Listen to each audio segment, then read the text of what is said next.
I thought I'd won the lottery when I got that call. You know, the one where some producer with a voice that sounds like he's permanently caffeinated tells you that you've been selected for a MrBeast-style challenge worth $100,000. $100,000. That's more money than I'd made in 3 years of pulling espresso shots at that downtown coffee shop where the regulars knew my name but never tipped more than $1. My hands were shaking when I hung up the phone. Not from nerves, from pure electric excitement. Finally, something good was happening to me. Jake Morrison, the guy who got passed over for assistant manager twice, was about to become Jake Morrison, the guy who could actually pay off his student loans. The challenge seemed simple enough. 24 hours in a custom-built survival room with minimal supplies.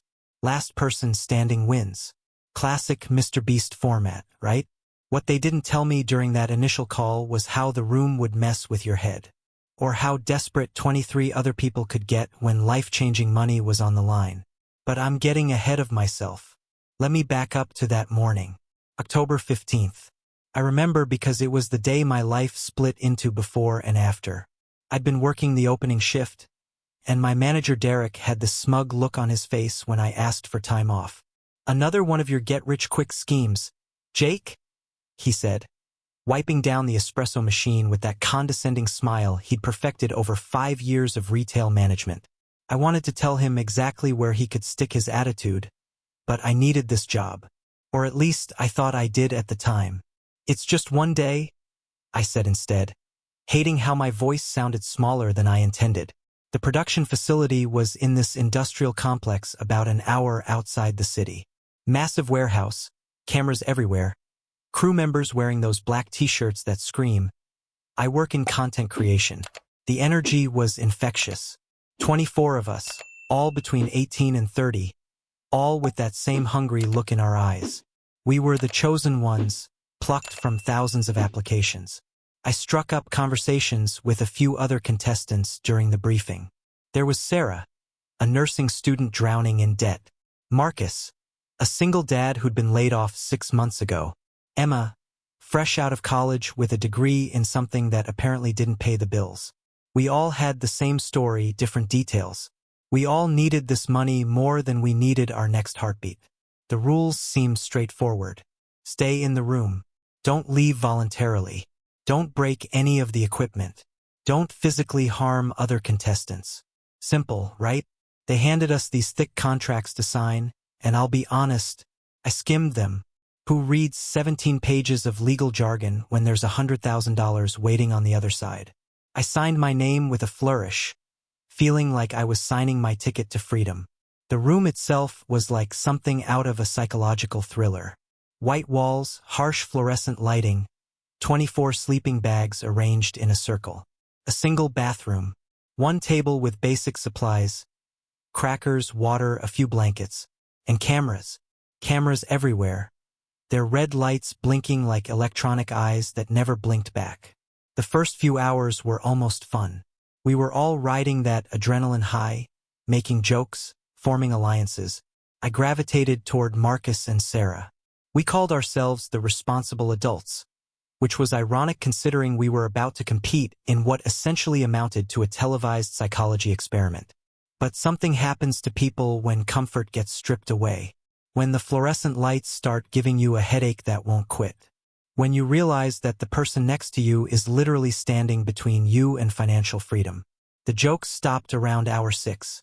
The alliances started cracking around hour 10. By hour 12, Emma had started crying. Not the quiet, dignified tears you might expect, but these raw, desperate sobs that echoed off the white walls.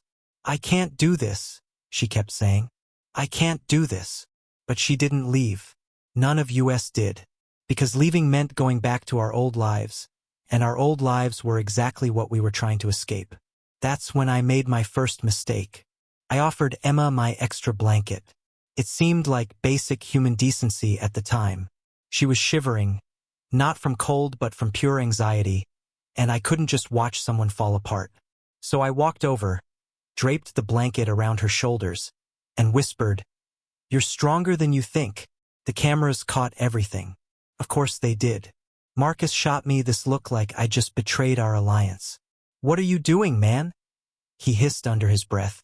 This isn't summer camp. This is survival. She's having a breakdown, I whispered back. It's just a blanket. It's not just a blanket. It's strategy. It's weakness. It's... He paused, watching the cameras track our conversation. It's going to cost you. I should have listened to him. I should have taken the blanket back, apologized to Emma, and focused on my own game. But there was something about her tears, something about the way she looked so small and broken in that sterile room, that reminded me of my little sister when she was going through her divorce. Sometimes being human matters more than being smart. That was hour 14. By hour 20, 3 more people had voluntarily left. The pressure was getting to everyone. People were snapping at each other over nothing.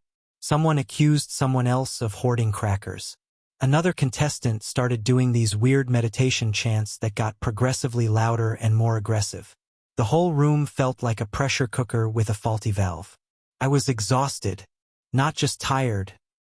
That bone-deep exhaustion that comes from stress and fluorescent lights and the constant awareness that you're being watched. My eyes felt like they were filled with sand. My head was pounding, but I was still there, still standing, still in the running for the money that would change everything. Then came hour 23. 1 hour left. 8 of us remaining. The finish line was so close I could taste it. That's when Sarah collapsed. Not dramatically, not like in the movies. She just crumpled. 1 second she was standing by the water station. The next she was on the floor, unconscious, her face pale as the walls around us. Emma screamed. Marcus started yelling for medical attention. And I ran to her. I didn't think. I didn't calculate. I didn't consider the cameras or the contract or the money. I just saw another human being in distress and I reacted. I knelt beside her, checked her pulse, tilted her head back to make sure her airway was clear. Basic first aid stuff that everyone should know. The medical team rushed in within seconds. They had Sarah on a stretcher and out of the room before I even had time to process what had happened. She was okay. Dehydrated and stressed, but okay. She'd be fine. But according to the production team, I wasn't. Jake Morrison, the head producer, called out, his voice echoing through the room with the authority of someone who'd crushed dreams for a living. You're disqualified. The words hit me like a physical blow. What? Why? You violated the terms of your contract. Section 12, subsection C. Any contestant who provides medical assistance to another contestant will be immediately removed from the competition. I stared at him. She was unconscious. She could have been seriously hurt. The contract clearly states that medical emergencies will be handled by trained professionals. Your intervention, while well-intentioned, violated the agreed-upon terms. The room went silent. The remaining contestants were looking at me with a mixture of pity and relief. Pity because I just lost $100,000. Relief because that was one less person they had to beat. But I helped someone, I said, my voice sounding hollow even to my own ears. You broke the rules, he replied, and there was something almost apologetic in his tone. Almost. Security will escort you out. The walk to the exit felt like a funeral march. My funeral. I've been so close. 1 hour. 60 minutes away from financial freedom, and I'd thrown it all away because I couldn't ignore someone in need. Part of me was proud of that. Part of me wanted to throw up. But that wasn't the end of my story. That was just the beginning of my nightmare. The episode aired 6 weeks later. 6 weeks during which I'd gone back to my coffee shop job, back to Derek's condescending smiles and minimum wage and the crushing weight of bills I couldn't pay. I'd almost convinced myself that maybe losing was for the best. Maybe I wasn't cut out for that kind of competition. Maybe being a decent human being was worth more than money. Then I watched the episode. They'd edited me to look like a villain. Not the obvious kind of villain, the one who screams and throws tantrums. No, they'd crafted something more insidious. They'd taken my moment of helping Emma with the blanket and framed it as manipulation. They'd taken my first aid response to Sarah's collapse and made it look like a calculated move to eliminate competition. They'd interviewed other contestants after the fact, and somehow every single one of them had a story about how I'd been playing games and manipulating situations. The internet ate it up. Jake Morrison is everything wrong with reality TV. Read one viral tweet with 40,000 likes. Pretending to be the good guy while sabotaging everyone else. Disgusting. Anyone else notice how Jake conveniently helped the two strongest female competitors? Read another. Suspicious much? Within 24 hours of the episode airing, my full name was trending on Twitter. Not in a good way.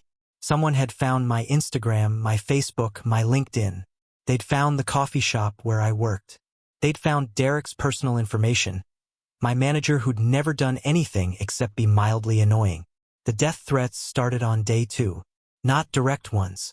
The internet is too smart for that now. They were couched in language that could be dismissed as hyperbole. Someone should teach Jake Morrison what real consequences look like. I hope Jake Morrison gets exactly what he deserves. The world would be better without people like Jake Morrison. But I knew what they meant. We all knew what they meant. I stopped going to work after someone threw a brick through the coffee shop's front window with "Jake Morrison works here" spray painted on the sidewalk. Derek, to his credit, didn't fire me immediately. But he did suggest I might want to lay low for a while. Company policy, he explained. For everyone's safety. The worst part was the phone calls from my family.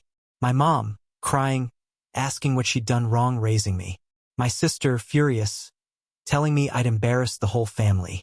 My dad, who I hadn't talked to in 2 years, suddenly calling to tell me I was a disappointment. None of them had watched the full episode. None of them had seen what actually happened in that room. They'd just seen the headlines, the Twitter threads, the carefully edited narrative that painted me as a manipulative sociopath who'd betrayed the trust of innocent people. I tried to defend myself. I posted a video on my personal Instagram explaining what really happened. I told the truth about helping Emma, about trying to save Sarah, about the medical clause that I'd never fully understood. The video got 300 views and 4,000 comments, 90% of which called me a liar. That's when I decided to fight back. I started researching the production company, diving deep into their contracts, their editing practices, their history with other reality shows. What I found made my blood run cold. Section 23 of the contract, buried in the legal jargon I'd skimmed over, gave the production company unlimited rights to edit footage in any manner that serves the narrative purposes of the program. Translation: they could make me look however they wanted, and I'd legally agreed to let them do it. Section 31 prohibited contestants from publicly disparaging the show, the network, or the production company for a period of 5 years following the air date. Translation: I couldn't even defend myself without risking a lawsuit. But here's the thing they didn't count on. I had nothing left to lose. I started documenting everything. Screenshots of the death threats, records of the harassment, evidence of how the editing had distorted the truth. I reached out to other contestants from previous seasons, people who'd been through similar character assassinations. What I found was a pattern. Emma, the girl I'd helped with the blanket, agreed to meet me at a diner outside the city. She looked different than she had in that white room. Older, more tired. The kind of tired that comes from fighting a battle you can't win. They offered me $10,000, she said, stirring her coffee with hands that still shook slightly. $10,000 to say you'd been manipulating me from the beginning. To say the blanket thing was part of some strategy. You took it, I asked, though I already knew the answer from her expression. I'm sorry, she whispered. I needed the money. My mom's medical bills. I couldn't afford to turn it down. They said it wouldn't hurt you, that it was just for the show. I wasn't angry at Emma. How could I be? She'd been in the same desperate situation I'd been in. The difference was, they'd offered her a way out that didn't involve destroying her reputation. They'd offered her money to destroy mine instead. What about the others? I asked. Same deal. Different amounts. Marcus got $15,000. Sarah got $20,000 because she had the biggest part in the story. They paid all of us to make you look bad. The room started spinning. Not from shock. From rage. Pure, clean rage that cut through the depression and self-doubt I'd been drowning in for months. They hadn't just edited me to look like a villain. They'd paid people to lie about me. They'd bought and paid for my destruction. There's something else, Emma said, her voice barely above a whisper. The medical thing. The clause that got you disqualified. It's not in the original contract. I leaned forward. What do you mean? I kept my copy of the contract. The one they made us sign that day. I compared it to the one they sent me later after filming. They're different. The medical assistance clause was added afterward. They put it in retroactively to justify disqualifying you. The world went very quiet. The diner around us, the traffic outside, even my own heartbeat seemed to fade into background noise.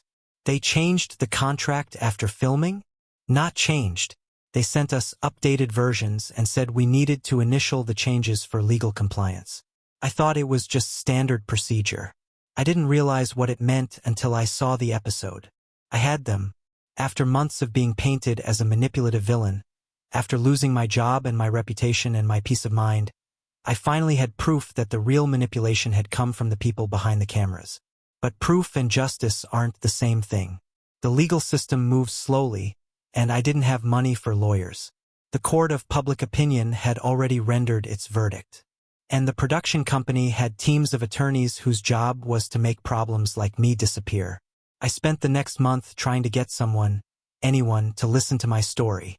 Journalists, bloggers, other YouTubers. Most of them ignored me. The few who responded basically told me the same thing. Reality TV manipulation isn't news. Everyone knows it's fake. Move on with your life. But I couldn't move on. This wasn't just about me anymore. It was about Emma, who'd been forced to choose between her integrity and her mother's medical bills. It was about every other contestant who'd been manipulated into participating in their own character assassination. It was about the next person who'd signed that contract thinking they were getting a fair shot at changing their life. That's when I met David Chin. David was a former producer who'd worked on 3 seasons of similar shows before his conscience got the better of him. He reached out after seeing one of my posts in a Reddit thread about reality TV horror stories. We met at a park, away from cameras and recording devices, and he told me things that made my situation look like a minor inconvenience. You're not the first, he said, feeding breadcrumbs to ducks that seemed more interested in our conversation than the food. The medical disqualification trick is standard. They use it when they need to eliminate someone who's not fitting their narrative. So they knew they were going to disqualify me from the beginning? Probably not from the very beginning. But once you helped Emma with the blanket, once you established yourself as the good guy, you became a liability. Good guys don't make good television. Vilões do. Heroes with fatal flaws do. People who lose everything because of their own moral choices do. The pieces were falling into place. The carefully orchestrated drama. The way certain contestants had been interviewed multiple times while others barely got screen time. The way my helping Emma had been filmed from 3 different angles, as if they'd been waiting for something exactly like that to happen. The contracts are designed to be incomprehensible, David continued. They're deliberately confusing so people won't understand what they're agreeing to. And the retroactive changes?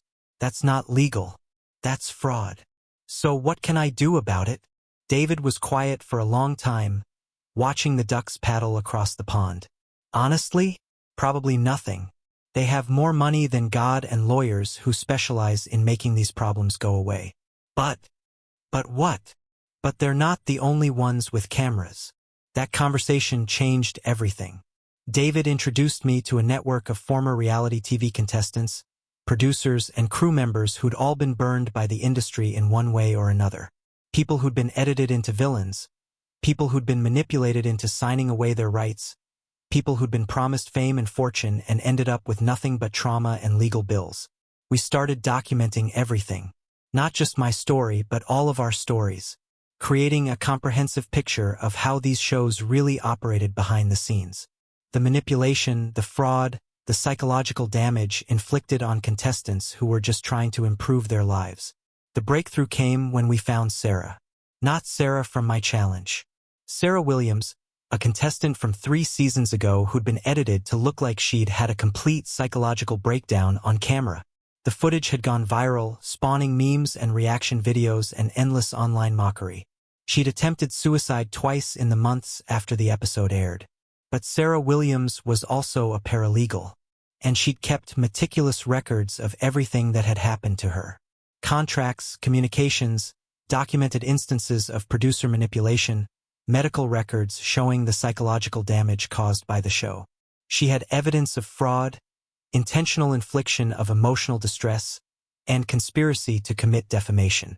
More importantly, she had money, a small inheritance from her grandmother that she'd been saving for law school.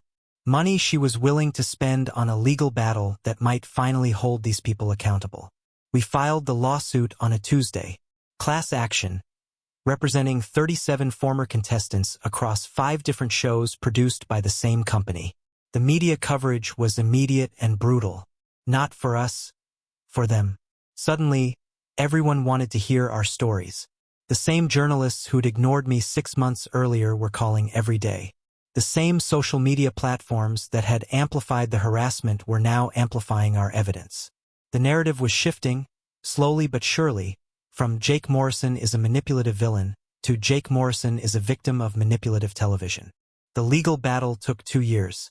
2 years of depositions and court hearings and legal bills that would have bankrupted me if I'd been fighting alone. 2 years of death threats from people who still believed the edited version of my story. 2 years of watching my name slowly transform from a punchline into a symbol of resistance against reality TV manipulation. We won. Not everything we'd asked for, but enough. The production company paid out $8 million in settlements, admitted no wrongdoing, but agreed to change their contract practices and editing policies.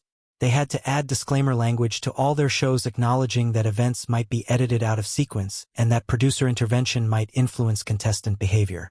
More importantly, the court ruling established legal precedent that retroactive contract changes constituted fraud. Future contestants would have stronger protections against the kind of manipulation we'd experienced. My personal settlement was enough to pay off my student loans and buy a small house in a town where nobody knew my name. Enough to start over completely, if I wanted to, but I didn't want to start over. I wanted to keep fighting. I used the money to start a non-profit organization called Reality Check. We provide legal assistance to reality TV contestants who've been manipulated or exploited by production companies. We help people understand contracts before they sign them. We document ongoing abuses and fight for stronger legal protections. The work is hard and often thankless. For every victory, there are dozens of cases we can't help. Production companies have gotten smarter about covering their tracks. The manipulation is subtler now, but it's still there. But here's what I learned from all of this.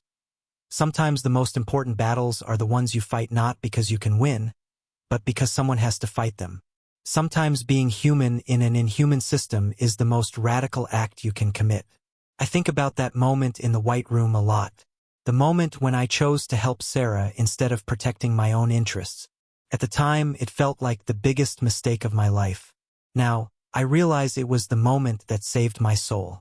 The money would have been nice, life-changing even, but the person I would have had to become to keep it, that person wouldn't have been worth saving. I still work at a coffee shop, by the way, different one in my new town. The owner knows my story and doesn't care. The customers don't recognize me, or if they do, they don't mention it. I make decent espresso and I treat people with basic human decency, and most days that feels like enough. But sometimes, when I'm closing up at night and the shop is quiet and empty, I think about all the people who are signing contracts right now for shows that haven't aired yet. People who think they're getting a fair shot at changing their lives. People who don't know that the cameras aren't just watching them. They're hunting them. That's when I remember why the work matters. Why the fight continues. Why sometimes the most important thing you can do is refuse to let powerful people define your story. The internet has a short memory.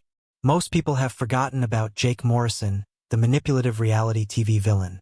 They've moved on to newer controversies, fresher outrage, more recent targets. My name doesn't trend on Twitter anymore, but the people who matter remember. The other contestants who've reached out for help. The lawyers who've used our case as precedent. The journalists who've investigated other shows because of the questions we raised. Change happens slowly, one contract at a time, one lawsuit at a time, one person at a time, refusing to be silently destroyed by systems designed to exploit their desperation. If you're thinking about applying for a reality show, do me a favor. Read the contract. All of it. Ask questions. Get a lawyer if you can afford one. And remember that the person holding the camera isn't necessarily your friend, no matter how much they smile or how many times they tell you you're going to be a star. Your story belongs to you. Don't let anyone else write the ending. The coffee shop is hiring if you're interested. The pay isn't great, but nobody's going to edit your personality to fit their narrative. Sometimes that's worth more than all the prize money in the world. What would you have done in that white room? When you saw someone collapse, when you had to choose between helping them and protecting yourself, what would you have chosen? Let me know in the comments below. And don't forget to subscribe for more stories about fighting back against systems that profit from our pain.